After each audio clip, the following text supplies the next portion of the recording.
Capítulo 4. Acceso a la red. Los objetivos para este capítulo son cuatro, bueno, específicamente son tres. Primero, explicar la forma en que los protocolos y servicios de la capa física admiten la comunicación a través de la red de datos.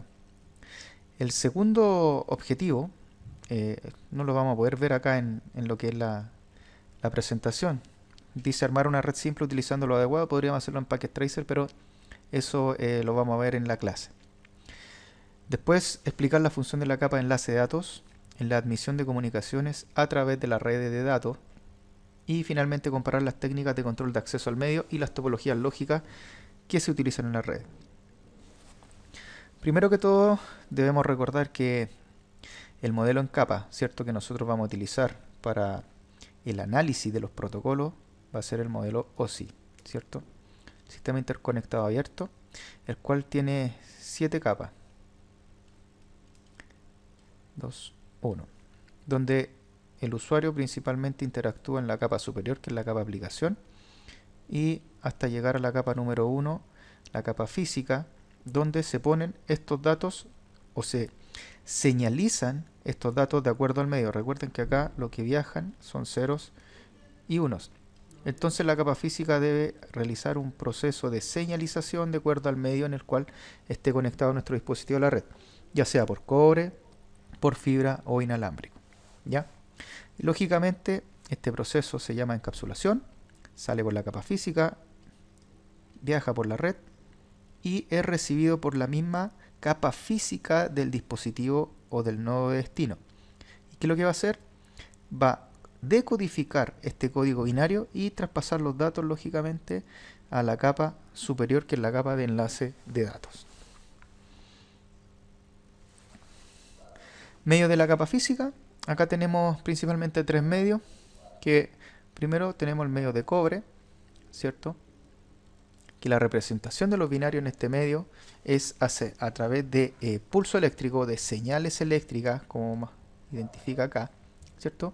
Y que es vulnerable a un fenómeno que se llama las EMI y las RFI, ¿ya? Interferencia electromagnética, interferencia radiofrecuencia. Después tenemos un segundo medio, que es la fibra óptica, ¿ya? El cual se señalizan estos binarios a través de pulsos de luz, ¿ya? Esta fibra óptica es inmune a las EMI y las RFI. No hay una fuente de interferencia que pueda afectar estos medios.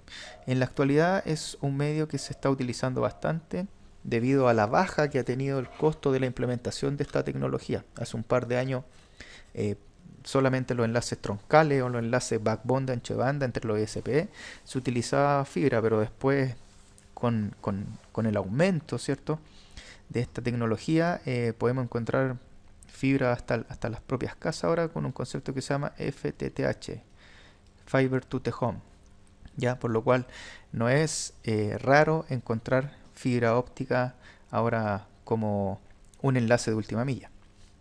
Y finalmente tenemos lo que son las señales inalámbricas a través de señales microondas, ¿cierto?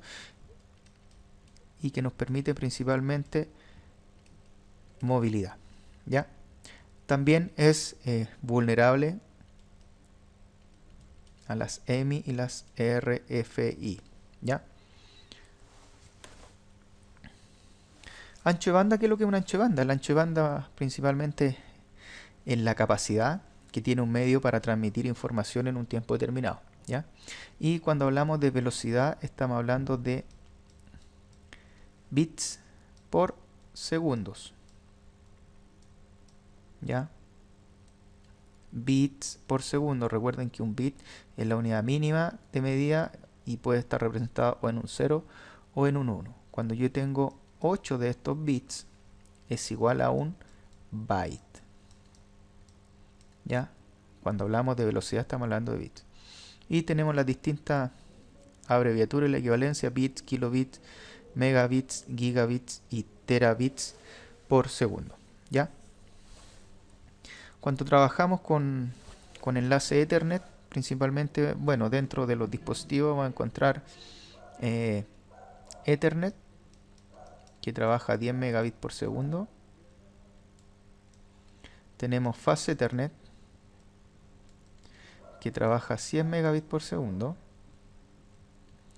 Tenemos Giga Ethernet, que trabaja a 1 gigabit por segundo. Y tenemos los enlaces 10 giga, que trabaja a 10 gigabits por segundo. Estos son los enlaces que principalmente vamos a encontrar en las tarjetas de red de los equipos, ¿ya?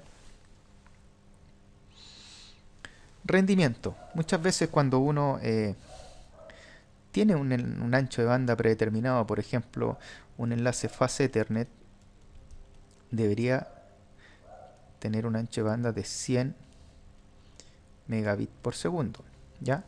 Pero aquí influyen múltiples factores para ver a qué velocidad voy a trabajar. Primero que todo, el comportamiento de la red. Y el comportamiento de la red, muchas veces la red puede estar saturada por el tráfico de otros dispositivos, ¿ya?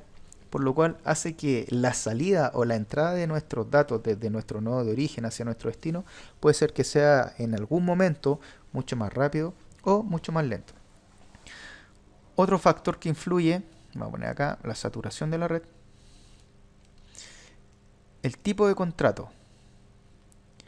Y el tipo de contrato, como ustedes se dan cuenta acá, yo tengo una velocidad distinta de subida que de bajada, ¿ya?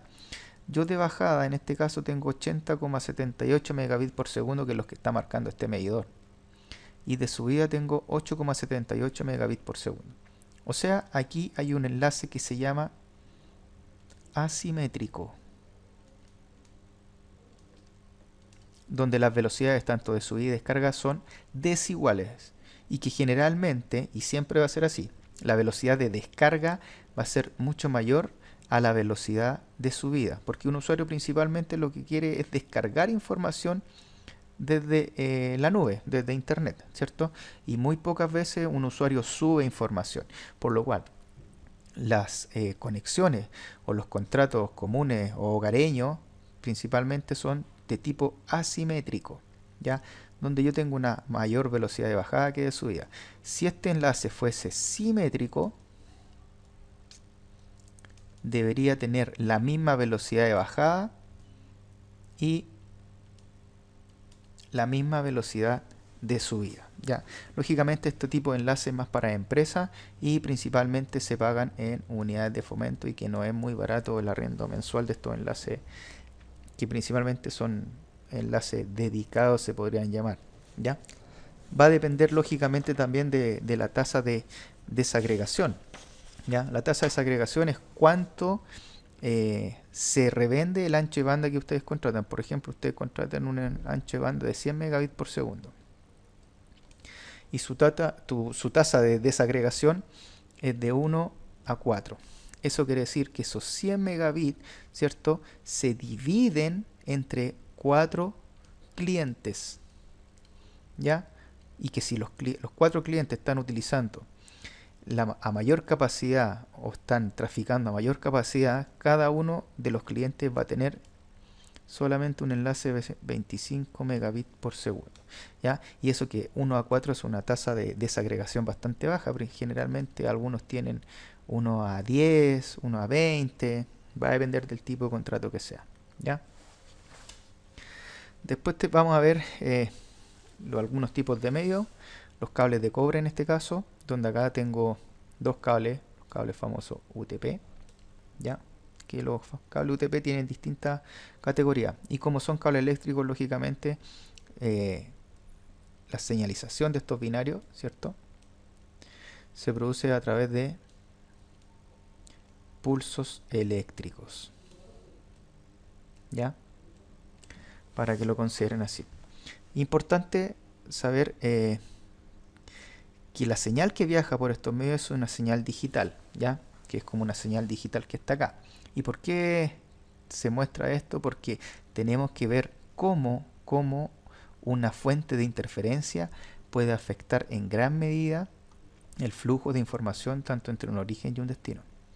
Cuando los datos salen de nuestro dispositivo después de haber pasado de la capa 7 a la capa 1, ¿cierto?, sale este tipo de señal. es una señal digital pura, ¿ya? Este tipo de codificación se conoce como Manchester, ¿ya? Manchester, donde se representa un 1 y un 0, donde acá yo tengo un 1 y acá tengo un 0. 1, 1, 0, 0. O sea, cuando hay una presencia de voltaje hay un 1, ¿ya? Fíjense que aquí hay una señal de interferencia, o sea, una interferencia provocada por una EMI o una interferencia provocada por una RFI, ¿ya? Cuando esta interferencia afecta una señal digital pura, se genera esta señal digital con interferencia. Fíjense que su representación ya no es como la señal digital pura que salía, donde se marcaba muy bien la presencia del 1 y el 0, sino que acá prácticamente es un poco ilegible. Entonces, ¿qué es lo que va a pasar acá?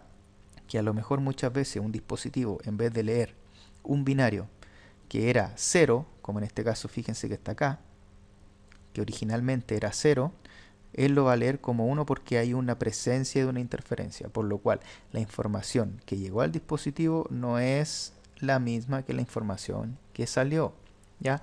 Y ahí, de acuerdo a los mecanismos de verificación, muchas veces esa trama va a tener que ser descartada.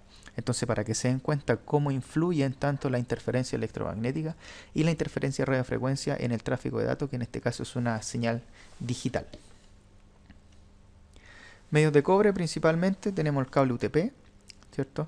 Su característica es que son 4 hilos que van trenzados de acuerdo al color que pertenecen. Son 8 hilos, perdón, que van trenzados al color que pertenecen. Son 4 colores.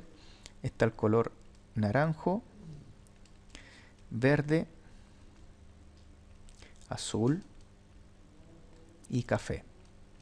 Cada uno con su respectivo par de cable naranjo, naranjo blanco, verde, verde blanco, azul, azul blanco, café, café blanco, ¿ya?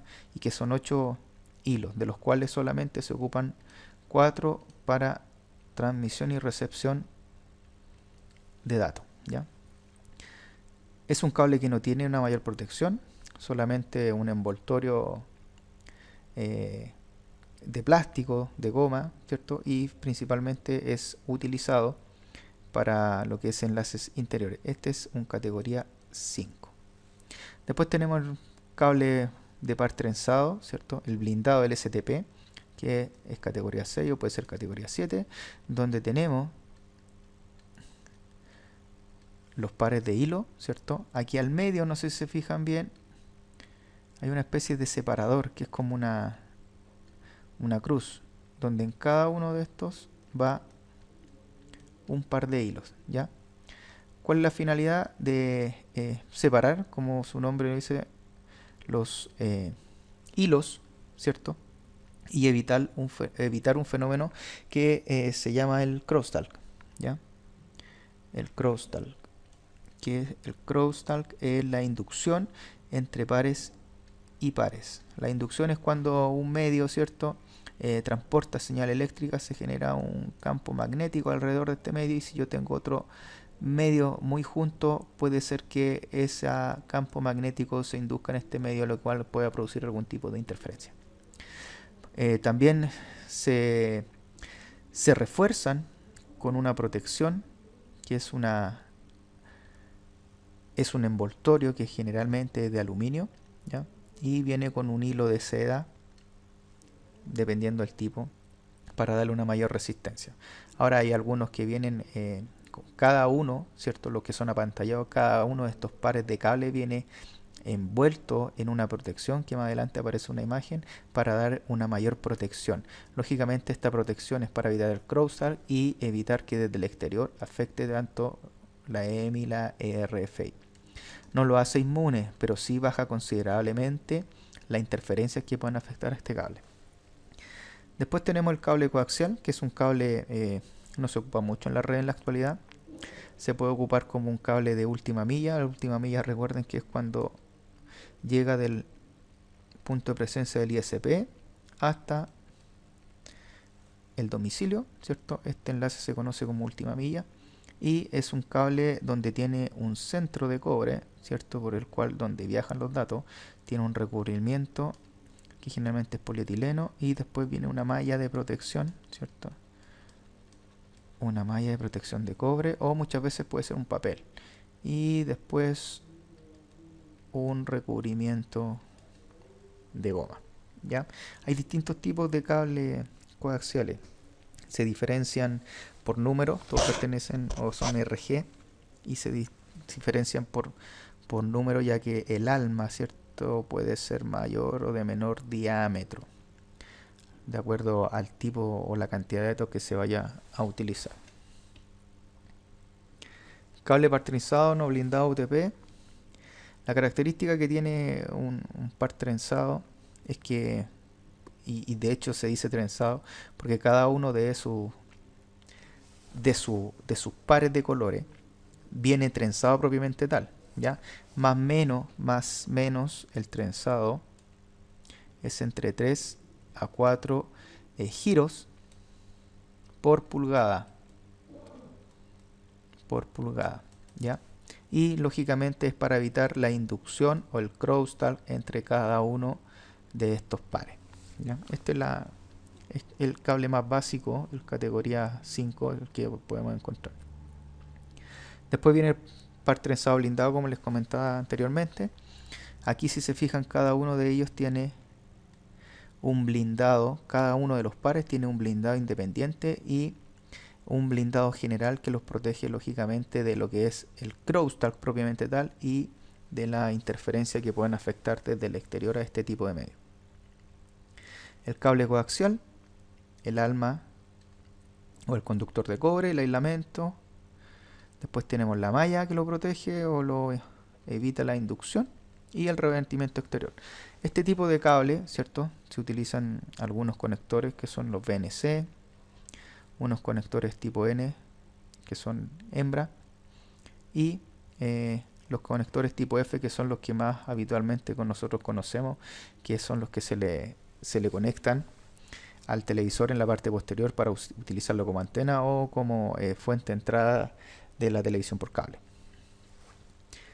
Para lo que es el cableado UTP se utilizan conectores RJ45, muy similar a los conectores telefónicos antiguos que eran RJ11, ¿ya? En este caso este se denomina RJ45, tiene 8 contactos, cada uno para un hilo dentro del cable. Se inyecta en forma manual, se presiona con una herramienta que se llama crimpeadora y una vez que se sella no se puede extraer, por lo cual si se realiza un cable, se inyecta y se sella, si es que ese cable o ese conector no quedó bien hecho, hay que cortarlo y volver a hacer el cable nuevamente. Para la realización de los cables existe un estándar, el EIA, TIA.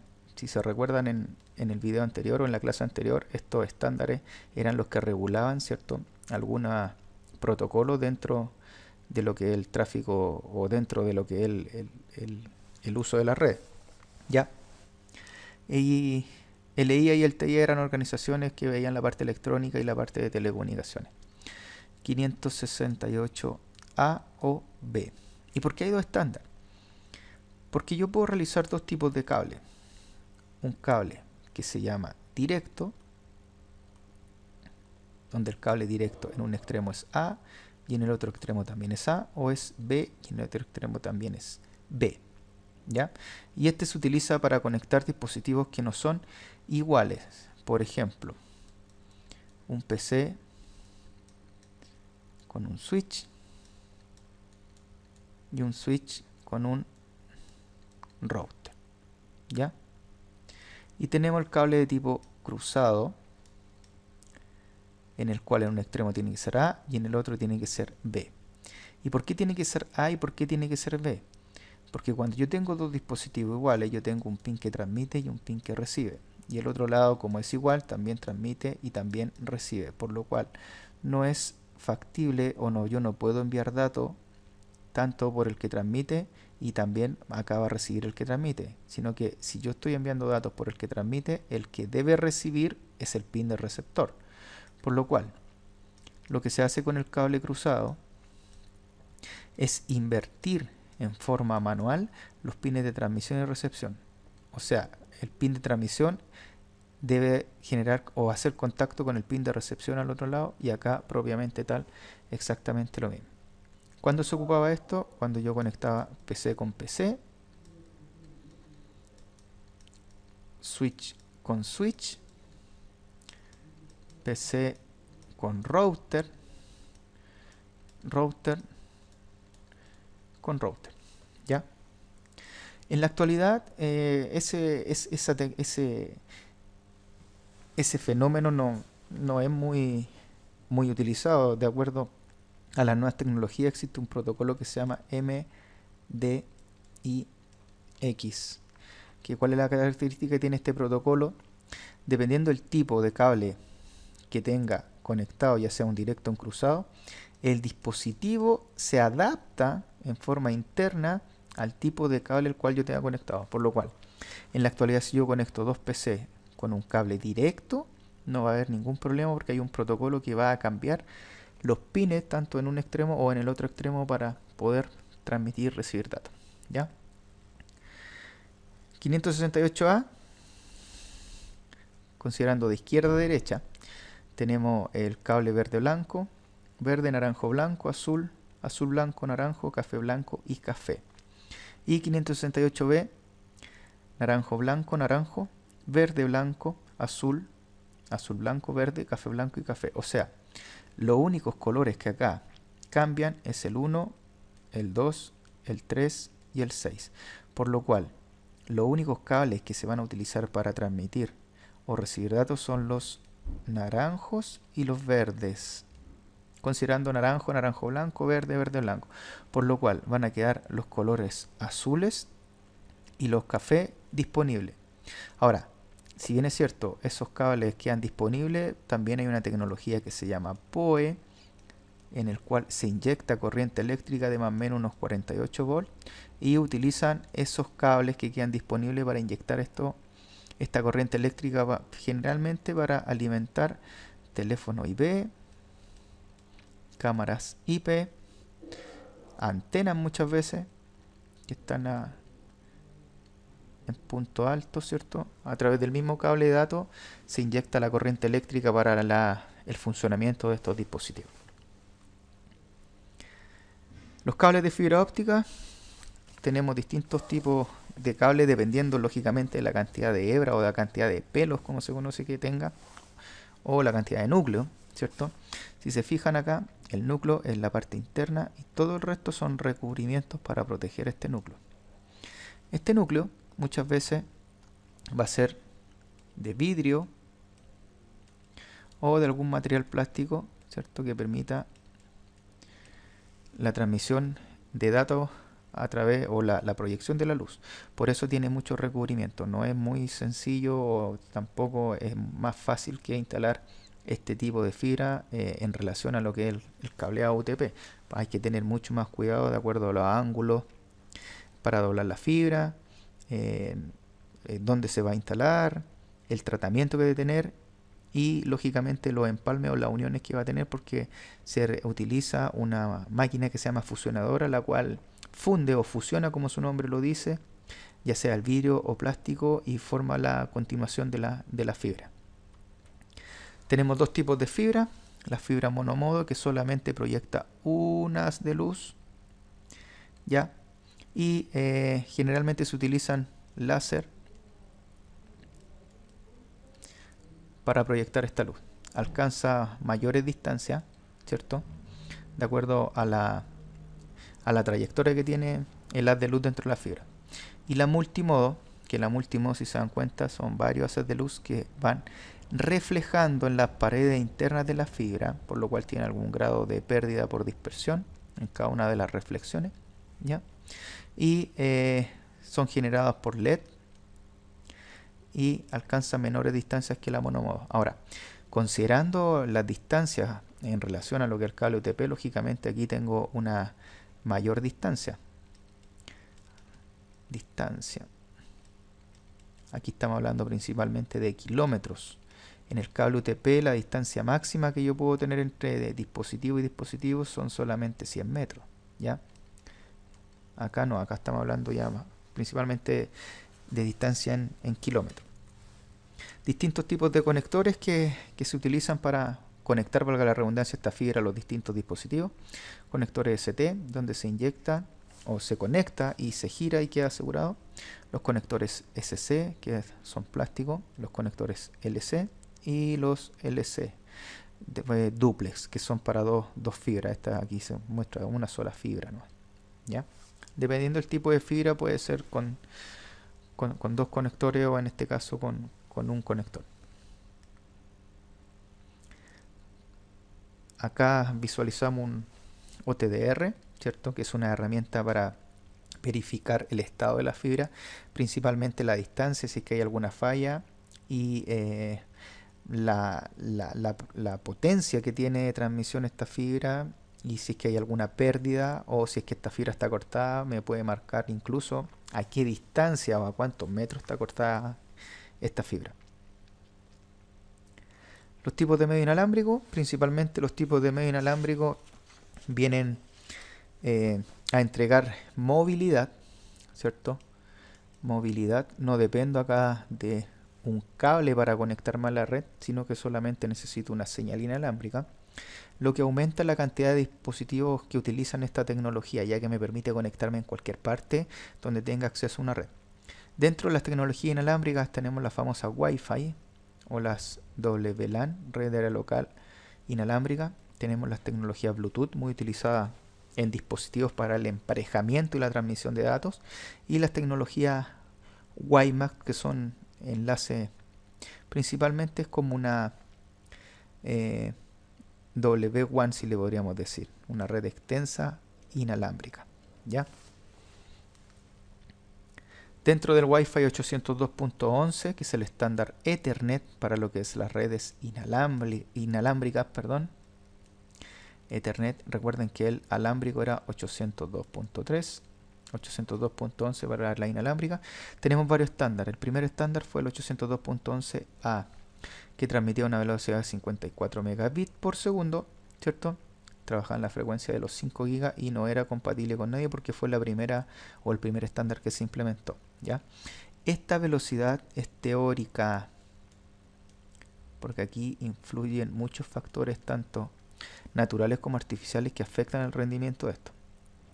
Después apareció la tecnología o el estándar B a 11 megabits por segundo y con una frecuencia de los 2,4 GHz, ¿ya?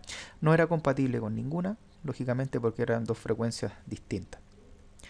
Después el estándar G, 54 megabits por segundo, y también trabajaba en los 2,4 GB, por lo cual entre estas dos sí eran compatibles, B con G, ¿ya? Después apareció la tecnología N, 600 megabits por segundo, teórico, y trabaja en la frecuencia de los 2,4 y los 5 GB, o sea, es doble banda, compatible con el estándar B y G. En la actualidad se conoce mucho el AC. De hecho, las nuevas tarjetas o nuevos equipos inalámbricos vienen con sus tarjetas inalámbricas con estándar AC. Transmiten a una velocidad de 1,3 gigabits por segundo y trabajan la frecuencia de los 2,4 y los 5,5 GHz. Y la tecnología AD, que teóricamente transmite a 7 gigabits por segundo y trabaja en 2,4, en 5 y en 60 GHz, ¿ya? Principalmente esos 60 GHz son para enlace a grandes distancias punto a punto, ¿ya? Que permiten cubrir distancias más o menos entre 50 kilómetros, cosas así, ¿ya? Recuerden que estas velocidades son teóricas, ¿ya? La capa de enlace de datos. La capa de enlace de datos es la capa número 2 del modelo OSI, ¿cierto? Que en el modelo TCP/IP se llama acceso a la red, y que incluye la capa 2 y la capa 1 del modelo OSI. Pero en este caso estamos trabajando con el modelo OSI, por lo cual es la capa número 2, ¿ya? Como la capa de enlace de datos, ¿cierto? Dice prepara los datos de red para la capa física. Pero al preparar estos datos también los encapsula en algo que se llama trama y que tiene ciertas características que vamos a ver a continuación. Primero que todo, la capa de enlace de datos, que es de acá, acá, capa 1, capa 2, capa 3, se subdivide en dos subcapas. Subcapa LLC, voy a poner acá, control de enlace lógico, y la subcapa LLC trabaja directamente con su capa superior, que es la capa de red. O sea, la subcapa LLC, cuando estamos durante el proceso de la desencapsulación, recibe los datos que vienen de las capas inferiores y lo entrega a la capa de red, identificando el protocolo de la capa de red con el cual tienen que ser procesados esos paquetes que le acaba de entregar. Por ejemplo, IPv4.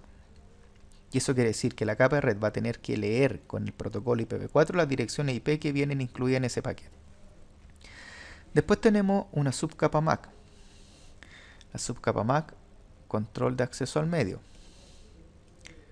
Control, acceso al medio. ¿Ya? Y esta subcapa MAC tiene la función principal de direccionar y lógicamente intercambiar datos entre la capa MAC y la capa física. ¿Ya? Y fíjense que acá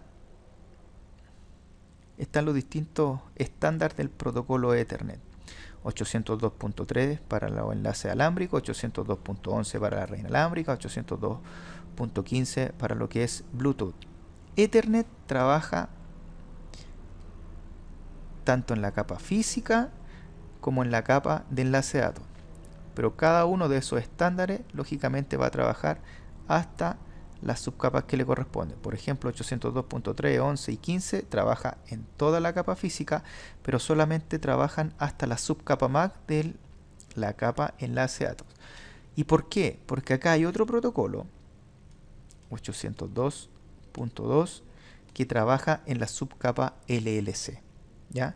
Entonces, para resumir, Ethernet trabaja tanto en la capa física con la capa enlace de datos, pero como Ethernet tiene distintos estándares, los estándares conocidos 802.3, 11 y 15, que identifican precisamente o principalmente el tipo de medio por el cual van a transmitir los datos, trabajan tanto en la capa física y en la subcapa MAC.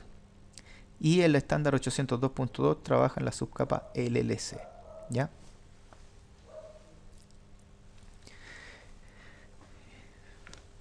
La capa enlace de datos encapsula los datos propiamente tal en algo que se llama una trama, ¿cierto? Que tiene distintos encabezados y tiene un tráiler de finalización. De acuerdo al medio por el que pase, ¿cierto? Esa trama puede tener distintas direcciones o distintos encabezados. La trama, de acuerdo al medio que pase, puede variar. La trama. Pero los datos de la trama, que los datos de la trama son un paquete, nunca van a variar, independiente si pase por un medio Ethernet o por un protocolo Ethernet, un protocolo, por ejemplo, PPP, que es un protocolo WAN o de enlace punto a punto, ¿cierto? O puede ser un enlace inalámbrico. Lo que varía es la estructura exterior. ¿Ya? Eso es lo que va a variar, la trama, pero lo que está dentro de la trama, lo que son sus datos, que en realidad es un paquete, eso nunca va a variar independiente por el medio por el que pase. La estructura de la trama, sabemos que la trama tiene un encabezado de trama, ¿cierto?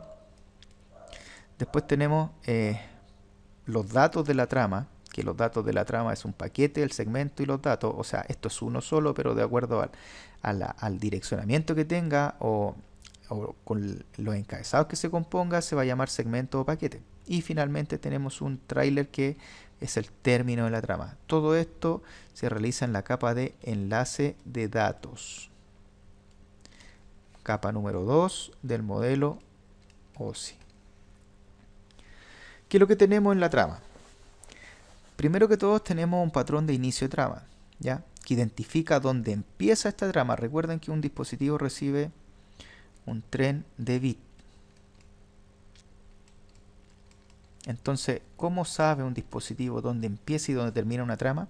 Para eso las tramas tienen patrones predefinidos de inicio y de término de trama.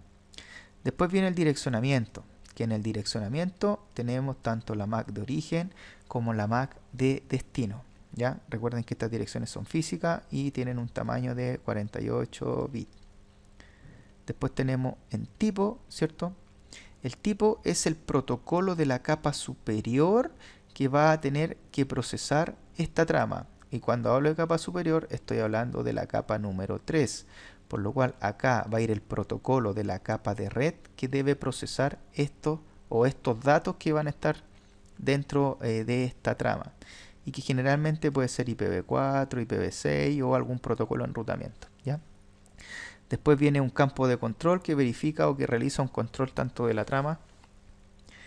Los datos, donde aquí en los datos tengo un paquete. Recuerden que aquí en los datos tengo los datos propiamente tal, con el encabezado de puertos y con direcciones IP. Esto se llama datos de la trama. ¿Ya? Después viene un campo de detección de errores con algo que se llama CRC, control de redundancia cíclica, que verifica que si es que esta trama tiene algún error, si es que tuviese algún error se descarta, si es que no tiene ningún error, pasa. ¿Ya? Y finalmente la detención de la trama, que es un patrón preestablecido al igual que el del inicio para verificar dónde en este caso termina la trama. De esa forma, un dispositivo que está recibiendo un tren de bit sabe, de acuerdo al patrón de inicio y al patrón de término, dónde tiene que comenzar a procesar una u otra trama. Control de acceso a los medios. ¿Cómo estos dispositivos ponen los medios, ¿cierto? Los datos que necesitan transmitir, ¿ya? Para eso existen distintos o dos formas principalmente para poner los datos en los medios, ¿cierto? Porque si se dan cuenta, acá hay un medio compartido. Cuando hablamos de medio compartido estamos hablando de principalmente hub, porque en los switch no tengo medios compartidos, sino que en los switch no ocurre este proceso que voy a explicar acá. Entonces puede pasar muchas veces que si este dispositivo pone sus datos acá y este dispositivo también pone sus datos acá, se puede producir una colisión, ¿ya? Por lo cual tiene que haber un mecanismo en el cual estos dispositivos concuerden quién o cómo se van a poner los datos en el medio y qué acción realizar si es que el medio está siendo ocupado por otro dispositivo que está enviando, está recibiendo datos, ¿ya? Las topologías físicas WAN más comunes o la forma en conectar los dispositivos dentro de lo que son las redes WAN son las punto a punto, donde principalmente yo aquí puedo tener un router y otro router conectado. Topología hub and spoke, donde puede haber un switch y varios routers en forma de satélite, con la vulnerabilidad de que si el dispositivo central falla, todos van a quedar aislados. Y la topología de malla completa, que viene a ser una especie de redundancia entre los distintos dispositivos, porque están todos los dispositivos conectados entre sí. Entonces no tengo solamente un medio de comunicación con los demás, sino que tengo varias redes o varios caminos que me pueden llevar hacia los distintos redes remotas a las cuales yo quisiera acceder, ¿ya? Punto a punto, equipo a equipo, hub and spoke, donde tengo un dispositivo central y todos los demás conectados a este dispositivo, y malla completa, donde tengo una conexión 100% entre los dispositivos. Hay dos tipos de formas de procesar o de traficar datos dentro de lo que son las redes: half duplex y full duplex. Half duplex, yo solamente puedo recibir o puedo enviar, pero no al mismo tiempo. O sea, en un canal solo puedo transmitir o puedo recibir. Y la tecnología full duplex me permite tanto enviar como recibir datos al mismo tiempo, ¿ya? Topologías físicas dentro de la red LAN, ¿cierto? Topología en estrella. Aquí un dispositivo central, que en la actualidad generalmente son los switch.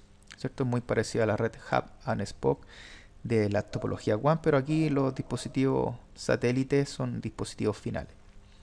Estrella extendida, donde se conectan dos dispositivos entre sí, ¿cierto? Perteneciendo todos a la misma red o al mismo dominio de broadcast. Dos topologías o formas de conectar más antiguas, que es la topología en boot, donde aquí era un medio concéntrico donde todos se colgaban para extraer los datos. ¿Ya? Generalmente se realizaba con cableado coaxial.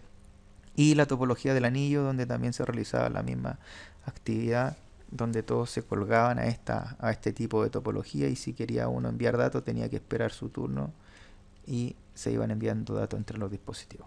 ¿Ya? Dentro de la forma de poner los datos dentro de este medio tenemos dos tipos. El acceso por contienda, tenemos el control para poner los datos en estos medios, ¿cierto? Para evitar lo que se llamaban las colisiones. Tenemos la técnica de detección de colisiones, ¿cierto? Para red Ethernet 802.3, que prácticamente lo que hacía un medio era escuchar la red. Escuchar la red. O sea, si había un dispositivo que estaba transmitiendo datos, ¿cierto? Y este dispositivo quería enviar, él escuchaba la red. Si escuchaba una portadora, esperaba que esta portadora, ¿cierto?, terminara de viajar por la red y ponía sus medios, ponía sus datos en el medio, y así evitaba las colisiones. ¿Ya? Si se producía una colisión, esta colisión era enviada a todos los dispositivos, y cada uno de estos dispositivos comenzaba un temporizador para evitar que se produjeran más colisiones. Y cuando terminaba ese temporizador, volvían a escuchar y se volvía a repetir el proceso para enviar los datos. Y la prevención de colisiones se utiliza en la red inalámbrica, ¿cierto? Y lo que hacen es, cuando yo, por ejemplo, tengo una P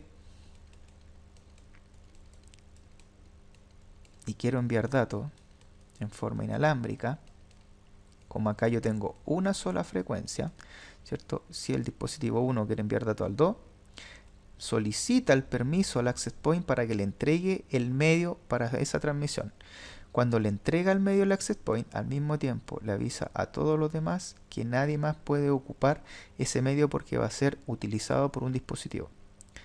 Cuando esos datos o el dispositivo termina de enviar esos datos, nuevamente avisa al dispositivo central, que en este caso es el access point, y este dispositivo libera el medio para que cualquiera de los otros dispositivos lo pueda ocupar. Como es una sola frecuencia, los dispositivos no pueden transmitir todo al mismo tiempo, porque lógicamente se produciría un conflicto en la transmisión de estos datos. Cuando hablamos de detección de colisiones, ¿cierto? Acá estamos hablando de tecnología 802.3 alámbrica, pero principalmente, como les decía, cuando se utilizaban los hubs.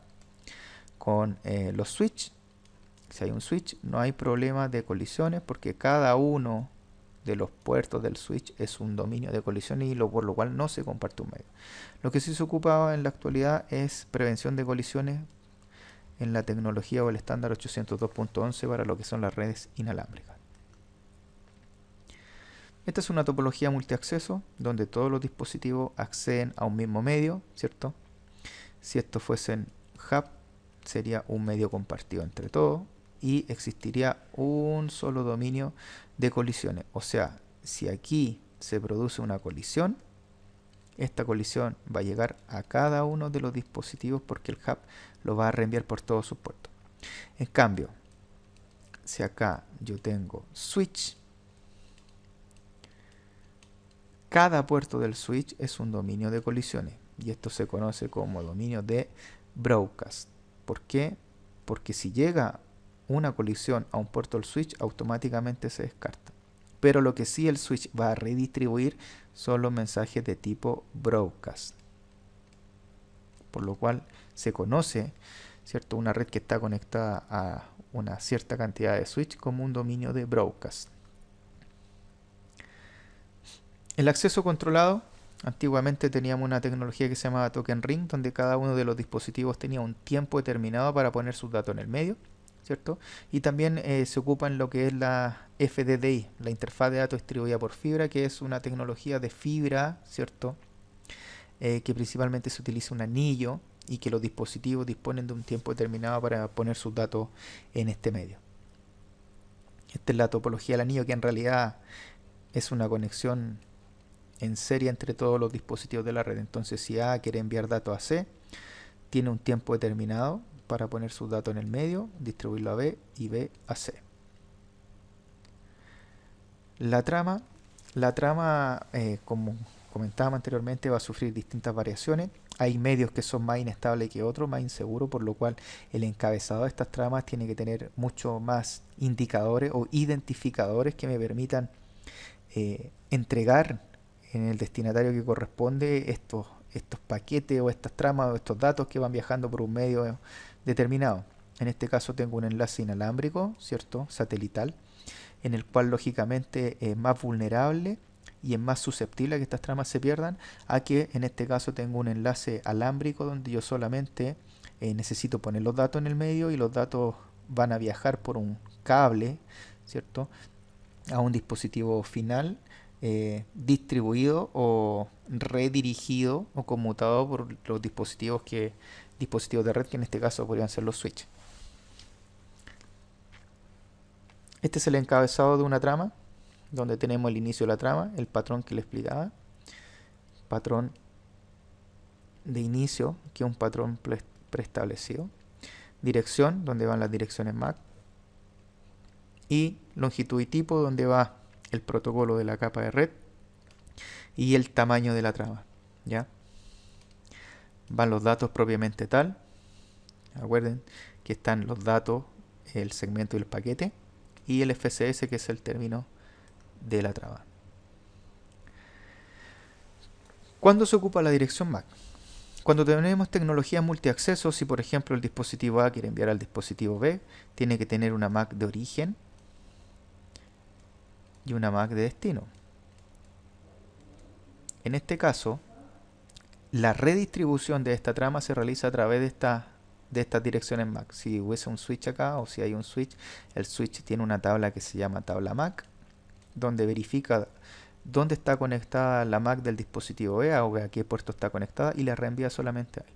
O sea, en este tipo de conexiones se ocupa la MAC de origen y la MAC de destino. Pero tenemos tecnologías punto a punto, o sea, en un enlace WAN, en un enlace lógico punto a punto, ¿cierto?, donde hay algunos protocolos que trabajan acá, no necesito direcciones MAC, porque si se fijan, lo que yo pongo en este medio solamente puede salir por este medio. O sea, no hay más dispositivos que compartan el mismo medio, ¿ya? Lógicamente, para eso hay protocolos que trabajan así, por lo cual acá no se necesitan las direcciones MAC. El tráiler de la trama, ¿cierto?, tiene el FCS, donde está el CRC, control de redundancia cíclica, que es una operación matemática que verifica la integridad de la trama, si es que la trama está completa o si tiene algún problema. Y finalmente un protocolo, o no un protocolo, sino que un patrón de término de trama, y que establece dónde termina una trama. Las tramas LAN y las tramas WAN, ¿cierto?, van a depender de los protocolos que se estén utilizando. Por ejemplo, acá 802.11, acá puede haber un enlace PPP, acá puede haber un enlace HDLC, acá puede haber una tecnología MPLS, y aquí volvemos a 802.3. Entonces, si se fijan, cada uno son protocolos distintos. En cada uno de estos protocolos la trama toma distinta forma. Pero vuelvo a repetir, la trama puede variar dependiendo del medio y de la tecnología que se esté utilizando. Lo que no varía es el paquete. ¿Ya? Por ejemplo, aquí tengo un paquete y tengo un segundo paquete. La trama del medio inalámbrico puede ser así, y la del inalámbrico puede ser así. Entonces, si se fijan, lo que varía son la parte exterior o el contorno o la envoltura de estos datos, pero el paquete propiamente tal no cambia. Una trama Ethernet, ¿cierto? Donde tenemos un preámbulo donde está el inicio de la trama. Tiene 8 bytes, tenemos un destino de 6 bytes, un origen de 6 bytes, que estas son las MAC de origen y destino. Tipo, el campo tipo que identifica el protocolo en la capa superior, y los datos, donde aquí está el paquete, que es un mínimo de 46 y un máximo de 1500, ¿ya? Y la secuencia de verificación de trama de 4 bytes. ¿Está? Una trama punto a punto, si se fijan, no hay direcciones MAC, solamente un byte que identifica el protocolo. Y los datos va a ser variable, va a depender del tipo de medio, porque aquí también yo puedo fragmentar un paquete de acuerdo a la MTU que tenga, la unidad máxima de transmisión. Máxima de transmisión, que es la cantidad de datos que yo puedo pasar por un medio determinado. ¿Ya? Recuerden que en una trama Ethernet el tamaño acá máximo es 1500, pero si tengo una MTU que solamente me permite pasar 500 bytes, ¿cierto? Estos 1500 o este paquete se tiene que dividir en 3, lo que se llama fragmentación. La trama inalámbrica, fíjense que el control de la trama, que es un encabezado, tiene todos estos parámetros de verificación. ¿Y por qué? Porque lógicamente una trama tiene una trama inalámbrica tiene un mayor porcentaje de que esta trama se pierda, porque va por un medio abierto, por el aire, viaja, y en la red inalámbrica o en la red inalámbrica existen millones de redes inalámbricas y distintas frecuencias, distintos canales, por lo cual es muy fácil que una trama se pierda de un punto a otro, ¿cierto?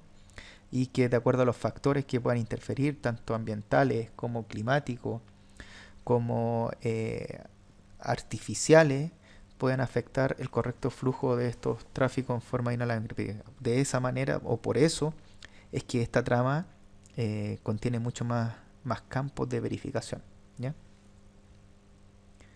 Y esos han sido los contenidos que hemos visto en este capítulo, el capítulo 4, que es bien corto, pero hay que entender esos contenidos específicamente, cómo se ponen los datos en el medio y la función que cumple la capa de enlace de datos dentro del proceso de la encapsulación y desencapsulación.